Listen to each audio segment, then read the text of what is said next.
পূর্বে যদি জানতাম তবে কন্যাদের ওখানে পাঠাতামই না।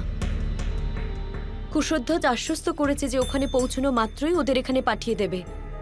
যদি কোনো অঘটন ঘটে তো? নিজেদের চিন্তা না করে ওই 4 জন ওখানে থেকে গেছে। এই বিপদের মধ্যে ঋষিগণের ও তাদের পরিবারের সেবা করার জন্য।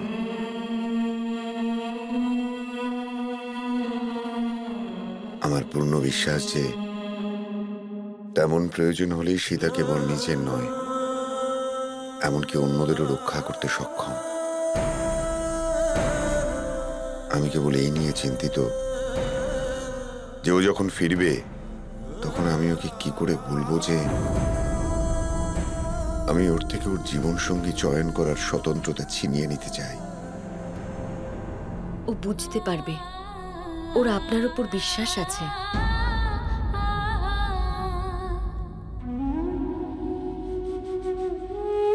প্রশ্ন তার বোঝা বা না বোঝার নয়, শোনায় না। দুঃখ তো আমার এই বিষয়ে যে আমি ওর সঙ্গে এমন করছি। আজীবন আমরা সীতাকে সকল প্রকার স্বতন্ত্রতা দিয়েছি,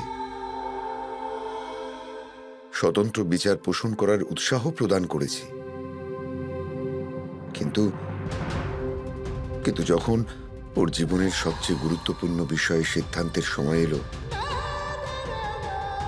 তখন আমি ওর থেকে ওর অধিকার ছিনিয়ে নেব। আপনি তো কেবল তাই করছেন যা সীতার পক্ষে মঙ্গল। আপনি দেখবেন হরধনুর আশীর্বাদে সীতা এমন বর পাবে যে ওর জীবনকে সম্পূর্ণ করবে,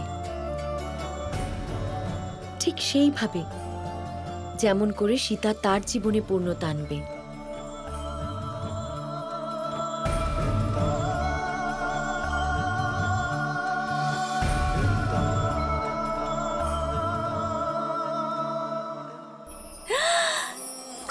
সুন্দর দৃশ্য।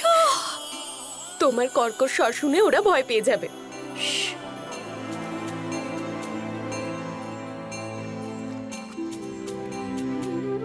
তুমি তো জানো দিদি, যেই হংসযুগল প্রথম দর্শন করে শীঘ্রই সে তার জীবন সঙ্গী খুঁজে পায়।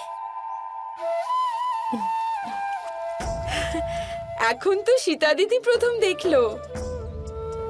তবে সীতা দিদি তার জীবন সঙ্গী পেতে চলেছে। তোমরা যা ইচ্ছে তাই বলো। আরে না না দিদি, আমি এ কথা অনেকবার শুনেছি।